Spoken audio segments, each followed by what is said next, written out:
یہ خبر بظاہر ایک سفارتی دعوت کی تصدیق ہے، مگر در حقیقت یہ پاکستان کی خارجہ پالیسی کے ایک طویل صبر آزما اور اصولی سفر کی منزل ہے۔ دنیا نے پہلی بار عملی طور پہ یہ تسلیم کیا ہے کہ فلسطین کے معاملے پر پاکستان کا موقف وقتی نعروں یا جذباتی بیانات تک محدود نہیں، بلکہ ایک مستقل، سنجیدہ اور قابل اعتماد ریاستی پالیسی۔ دفتر خارجہ کی جانب سے غزہ امن بورڈ میں شمولیت کی دعوت کی تصدیق اسی تسلیم شدہ اعتماد کا ثبوت ہے۔ اس پورے پس منظر کو سمجھنے کے لیے ہمیں سب سے پہلے اس منصوبے کو دیکھنا ہوگا جس کے تحت یہ دعوت سامنے آئی۔ آپ سب پر سلامتی ہو، میں یاسر رشید ہوں اور آپ دیکھ رہے ہیں سنو نیوز۔ ناظرین، امریکی صدر ڈونلڈ ٹرمپ کی جانب سے پیش کردہ غزہ پیس پلان، جسے GPP کہا جا رہا ہے، یہ بنیادی طور پہ 3 مراحل کے اوپر مشتمل ہے۔ پہلا مرحلہ فوری جنگ بندی تھا، دوسرا مرحلہ غزہ میں انتظامی بحالی تھا اور انسانی امداد کی بلا رکاوٹ فراہمی تھا، اور تیسرا مرحلہ تعمیر نو اور طویل المدتی سیاسی حل کی بنیاد رکھنا ہے۔ اس منصوبے کے تحت ایک پیس بورڈ یا بورڈ آف پیس کی تجویز دی گئی، جس میں چند منتخب ریاستوں کو شامل کیا جا رہا ہے تاکہ جنگ کے بعد کے حساس مرحلے میں غزہ کو افراتفری، انتقام اور طاقت کے خلا سے بچایا جا سکے۔ لیکن یہاں سوال یہ پیدا ہوتا ہے کہ پاکستان کو کیوں مدعو کیا گیا؟ میں ان ممالک کی بھی بات کروں گا اور ان افراد کی بھی بات کروں گا جو اس کے اندر موجود ہیں۔ دنیا میں درجنوں ممالک ہیں، کئی طاقتور، کئی مالی طور پہ مضبوط، کئی فوجی اعتبار سے اثر و رسوخ رکھنے والے، مگر اس مخصوص بورڈ کے لیے پاکستان کا انتخاب جو ہے یہ اتفاق نہیں ہے، یہ انتخاب ناگزیر تھا۔ یہ دراصل پاکستان کے اس موقف کا اعتراف تھا جو وہ دہائیوں سے فلسطین کے حق میں عالمی فورمز پہ دہراتا آیا۔ اقوام متحدہ کی جنرل اسمبلی ہو، سلامتی کونسل کے مباحث ہوں، اسلامی تعاون تنظیم کے اجلاس ہوں یا انسانی حقوق کونسل ہو، پاکستان نے ہر جگہ ایک ہی بات کی: فلسطین کا مسئلہ زمین کا نہیں، انسان کا مسئلہ ہے۔ یہ قبضے، جبر اور انسانی حقوق کی پامالی کا مسئلہ ہے۔ ہم نے بارہا یہ باتیں کی۔ اب بہت سارے ممالک کی باتیں کرتے ہیں تو پھر لوگ پوچھیں گے کہ پاکستانی پھر کیوں؟ پاکستان کا ریکارڈ اس حوالے سے واضح ہے۔ پاکستان نے نہ کبھی اسرائیل کو تسلیم کیا، نہ فلسطینی کاز پہ کوئی ابہام پیدا کیا، نہ ہی وقتی عالمی دباؤ کے تحت اپنے موقف میں لچک دکھائی۔ دیگر بہت سارے مسلم ممالک جو تھے وہ فلسطین کے ساتھ روابط میں، یہی مستقل مزاجی آج پاکستان کے لیے سفارتی سرمایہ میں تبدیل ہوئی۔ یہی وجہ ہے کہ جب غزہ کے مستقبل کے لیے ایک عملی انتظامی فورم بنانے کی بات آئی تو پاکستان کو نظر انداز کرنا ممکن نہیں رہا۔ اب اس میں یہ بھی نہیں ہے کہ پاکستان ان تمام افراد، ان تمام ریاستوں کا ہم خیال ہے۔ اس دعوت کی اہمیت کو صرف ایک اعزاز سمجھنا بھی درست نہیں ہے، یہ دراصل ایک بھاری ذمہ داری بھی ہے۔ غزہ اس وقت دنیا کا سب سے بڑا انسانی بحران بن چکا ہے۔ اقوام متحدہ، عالمی ادارہ صحت، ریڈ کراس اور دیگر بین الاقوامی تنظیموں کی رپورٹس کے مطابق غزہ میں بنیادی صحت کا نظام تقریباً تباہ ہو چکا ہے۔ خوراک، پانی اور بجلی کی شدید قلت ہے، لاکھوں لوگ بے گھر ہو چکے ہیں، ایک پوری نسل نفسیاتی صدمے کا شکار ہے۔ ایسے میں پیس بورڈ کا کردار سیاسی نہیں، انسانی چاہیے۔ اور پاکستان کی شمولیت اس لیے بھی عام ہے کہ پاکستان ان چند ممالک میں شامل ہے جنہوں نے ہمیشہ جنگ بندی، جنہوں نے ہمیشہ شہریوں کے تحفظ، جنہوں نے ہمیشہ انسانی امداد کو ترجیح دی۔ اور پاکستان نے کبھی یہ موقف اختیار نہیں کیا کہ طاقت کے استعمال سے امن قائم ہو سکتا ہے۔ پاکستان کا بیانیہ ہمیشہ یہ رہا کہ پائیدار امن صرف انصاف سے آئے گا اور انصاف کے بغیر کوئی منصوبہ دیر پا نہیں ہوگا۔ اب یہاں پہ یہ بات بھی سمجھنا ضروری ہے کہ پاکستان کی اس پیش رفت کے پیچھے صرف سول سفارتکاری نہیں ہے بلکہ ملٹری ڈپلومیسی۔ حالیہ برسوں میں پاکستان نے خطے اور خطے کے باہر کئی ممالک کے ساتھ دفاعی اور سیکیورٹی تعاون بڑھایا۔ اب جب یہ تعاون بڑھ رہا ہے تو بین الاقوامی طاقتوں کو اس معاملے کے اوپر پاکستان کی ضرورت پڑی۔ پاکستان کی مسلح افواج کو اقوام متحدہ کے امن مشنز میں ایک ذمہ دار اور پیشہ ور فورس کے طور پہ دیکھا جاتا ہے، اور یہی ساکھ پاکستان کو ایسے فارمز پہ قابل اعتماد بناتی ہے جہاں پہ زمینی حقائق، سیکیورٹی خدشات اور انسانی تحفظ تینوں ایک ساتھ دیکھنے ہو۔ یہ ایک حقیقت ہے کہ غزہ کے معاملے پہ عالمی سیاست جو ہے یہ شدید تقسیم کا شکار ہے۔ ایک طرف مغربی طاقتیں جو اسرائیل کی سلامتی کو مرکزی نقطہ بناتی ہیں، دوسری طرف وہ ممالک ہیں جو فلسطینی عوام کے مصائب کو اصل مسئلہ سمجھتے ہیں، اور ایسے ماحول میں پاکستان ایک متوازن مگر اصولی آواز کے طور پہ ابھرتا ہے۔ پاکستان نہ کسی عسکری بلاک کا ایجنڈا آگے بڑھانا چاہے گا، نہ ہی خاموش تماشائی بنے گا۔ یہ توازن بنا کے رکھنا پڑے گا جو اسے قابل قبول بنائے گا، اور ابھی تک قابل قبول اسی لیے بنا۔ پاکستان ہمیشہ یہ موقف رکھتا آیا ہے کہ فلسطین کا مسئلہ صرف عرب دنیا کا نہیں ہے بلکہ پوری امت کا مشترکہ مسئلہ ہے۔ غزہ پیس بورڈ میں شمولیت پاکستان کو یہ موقع فراہم کرتی ہے کہ وہ مسلم دنیا کے اجتماعی موقف کو ایک عملی شکل دینے میں کردار ادا کرے، محض قراردادوں اور بیانات سے آگے بڑھے اور فیصلوں کی میز پہ بیٹھ کے فلسطینی مفادات کا تحفظ کرے۔ یہاں ایک خدشہ بھی زیر بحث آتا ہے کہ کیا ایسے بورڈز واقعی فلسطینیوں کے حق میں نتائج دے سکتے ہیں یا یہ صرف طاقتور ممالک کے مفادات کا نیا فریم ورک ہو سکتے ہیں؟ یہ خدشہ بے بنیاد نہیں ہے، تاریخ اس کی مثالوں سے بھری پڑی ہے، مگر یہی وہ مقام ہے جہاں پاکستان جیسے ممالک کا کردار فیصلہ کن ہوگا۔ اگر پاکستان اس فورم پر واضح دو ٹوک اور اصولی موقف کے ساتھ بیٹھے گا تو ویسے کسی بھی فیصلے کی راہ میں رکاوٹ بن سکتا ہے جو فلسطینی عوام کے خلاف ہو۔ اس میں موجود لوگ کون ہیں؟ اجے بنگا، ورلڈ بینک کے صدر، ٹونی بلیئر، عراق کی تباہی کی ذمہ داری جس کے سر کے اوپر، جیرڈ کشنر، ڈونلڈ ٹرمپ کا اپنا داماد جو ریئل اسٹیٹ کے اندر بزنس کرنا چاہتا ہے، اور ایسے ہی بڑے نام جو بڑے بڑے بزنس ٹائکونز ہیں۔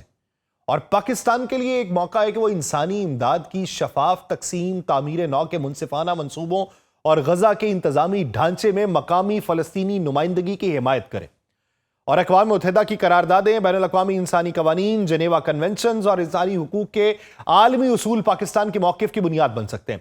یہی وہ حوالہ جاتی فریم ورک ہے جس کے ذریعے پاکستان اس بورڈ میں اپنی بات مؤثر انداز میں رکھ سکتا ہے۔ اگر ہم ماضی کی مثالیں دیکھیں تو بوسنیا، کوسوو، مشرقی تیمور، حتیٰ کہ افغانستان میں بھی ایسے ہی بین الاقوامی بورڈز اور انتظامی فریم ورک بنے، کہیں کامیابی ملی، کہیں ناکامی ملی۔ فرق ہمیشہ اس بات سے پڑا کہ کیا وہاں شامل ممالک نے اصولوں کو ترجیح دی یا مفادات کو۔ اور پاکستان کے لیے بھی اصل امتحان یہی ہوگا۔ مجموعی طور پہ یہ دعوت پاکستان کے لیے ایک اعزاز بھی ہے، اعتماد کا اظہار بھی، اور ایک بھاری ذمہ داری بھی۔ یہ اس بات کا اعتراف ہے کہ پاکستان کو دنیا ایک ذمہ دار ریاست کے طور پہ دیکھ رہی ہے جو تنازعات میں اضافہ نہیں بلکہ حل کا حصہ بن سکتی ہے۔ اگر پاکستان اس موقع کو دانشمندی، تحقیقی، اصولی موقف اور عملی سفارتکاری کے ساتھ استعمال کرتا ہے تو یہ نہ صرف فلسطینی عوام کے لیے امید کی کرن بنے گا بلکہ پاکستان کی عالمی ساکھ کو بھی ایک نئی سطح کے اوپر لے کے جا سکتا ہے۔ اب اگر اس دعوت کو ایک قدم اور آگے رکھ کر دیکھا جائے تو اصل سوال یہ بنتا ہے کہ یہ بورڈ آف پیس آخر کن ہاتھوں میں ہوگا؟ ان ہاتھوں کے ارادے کیا ہیں اور دنیا ان ناموں کو کس نظر سے دیکھ رہی ہے؟ کیونکہ کسی بھی امن منصوبے کی کامیابی صرف کاغذ پہ لکھے نکات سے نہیں ہوتی، اس کا اصل وزن ان چہروں، ان ریاستوں اور ان مفادات سے جڑا ہوتا ہے جو اس میز کے گرد بیٹھے ہوتے ہیں۔ اب تک جو نام سامنے آ رہے ہیں یا جن کے شامل ہونے کی اطلاعات ہیں ان میں امریکہ خود مرکزی کردار ہے۔ یہ حقیقت کسی سے پوشیدہ نہیں کہ یہ بورڈ امریکی صدر کے منصوبے کے تحت تشکیل پا رہا ہے، اس لیے امریکہ اس میں صرف شریک نہیں ہے بلکہ سمت متعین کرنے والا فریق ہوگا۔ دنیا امریکہ کو اس تناظر میں دو زاویوں سے دیکھتی ہے۔ ایک زاویہ یہ ہے کہ امریکہ کے بغیر اسرائیل پہ کسی بھی قسم کا دباؤ ممکن نہیں ہے، اس لیے اگر غزہ میں جنگ بندی اور بحالی کا کوئی عملی راستہ نکل سکتا ہے تو وہ واشنگٹن کی شمولیت کے بغیر ممکن نہیں۔ دوسرا زاویہ اس سے کہیں زیادہ تلخ ہے۔ دنیا کا ایک بڑا حصہ یہ سمجھتا ہے کہ امریکہ خود اس بحران کا غیر جانبدار فریق نہیں ہے بلکہ اسرائیل کی عسکری، سفارتی اور سیاسی پشت پناہی کا سب سے بڑا ذریعہ ہے۔ اس لیے امریکہ کی نیت اس کی نیت سے زیادہ اس کی حدود کے اوپر سوال اٹھائے جا رہے ہیں۔ پھر اس بورڈ میں چند یورپی ممالک کے نام بھی زیر غور ہیں، بالخصوص وہ ریاستیں جو ماضی میں فلسطین کے مسئلے پر نسبتاً متوازن موقف رکھتی آئی ہیں۔ یورپ کے بارے میں عالمی رائے یہ ہے کہ وہ انسانی حقوق کی زبان تو بولتا ہے مگر عملی فیصلوں میں اکثر امریکی لائن سے ہٹنے کی ہمت نہیں کر پاتا۔ لیکن غزہ میں ہونے والی تباہی کے بعد یورپی عوام کے دباؤ نے وہاں کی حکومتوں کو محتاط بنا دیا۔ یہی وجہ ہے کہ اگر یورپی نمائندگی شامل ہوتی ہے تو وہ انسانی امداد، تعمیر نو اور سول انتظامی ڈھانچے پہ زور دے گی، عسکری یا سیکیورٹی معاملات میں براہ راست کردار سے وہ گریز کرے گی۔ پھر عرب دنیا کی بات کر لیں۔ عرب دنیا کی نمائندگی اس بورڈ کا سب سے حساس پہلو ہے۔ چند عرب ممالک وہ ہیں جو امریکہ کے قریبی اتحادی ہیں اور اسرائیل کے ساتھ تعلقات کے معاملے میں بھی عملی حقیقتوں کو ترجیح دیتے ہیں۔ دنیا ان ممالک کے کردار کو فلسطین کے معاملے میں اور اسرائیل سے تعلقات کے معاملے میں صاف نظر سے نہیں دیکھتی۔ خاص طور پہ فلسطینی عوام میں یہ تاثر موجود ہے کہ کچھ عرب حکومتیں غزہ کے مسئلے کو جلد از جلد بند فائل دیکھنا چاہتی ہیں، چاہے اس کی قیمت سیاسی انصاف کی قربانی کی صورت میں کیوں نہ ہو۔ دوسری طرف کچھ عرب ریاستیں ایسی بھی ہیں جو کھل کے اسرائیلی کارروائیوں پہ تنقید کرتی رہی ہیں اور انسانی امداد میں فعال کردار ادا کر رہی ہیں۔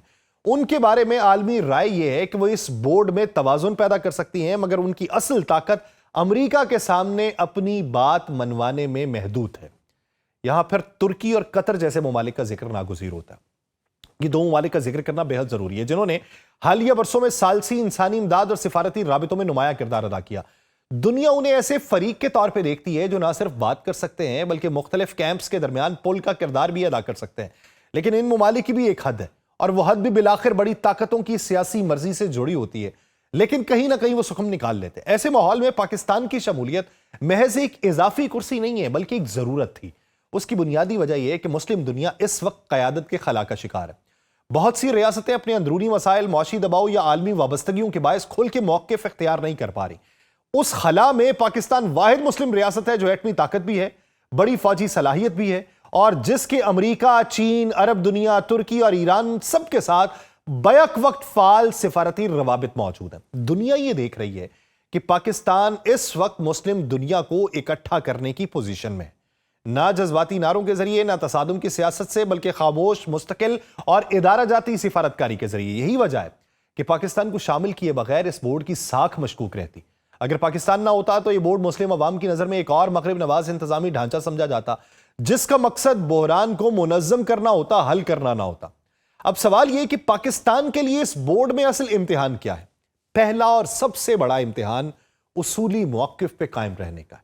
پاکستان پہ دباؤ آئے گا کہ وہ بعض نکات پہ خاموشی اختیار کرے، بعض معاملات کو پس منظر میں رکھے، بعض حساس موضوعات کو آگے نہ بڑھائے۔ مثال کے طور پہ جنگی جرائم کا معاملہ ہے، اجتماعی سزا کا سوال ہے، مستقل سیاسی حل میں فلسطینی خود مختاری کی بات ہے۔ یہ وہ مقام ہوں گے جہاں پاکستان کو فیصلہ کرنا ہوگا کہ وہ کیا کرنا چاہتا ہے، انصاف کا وکیل بنے گا۔ دوسرا امتحان توازن کا ہے۔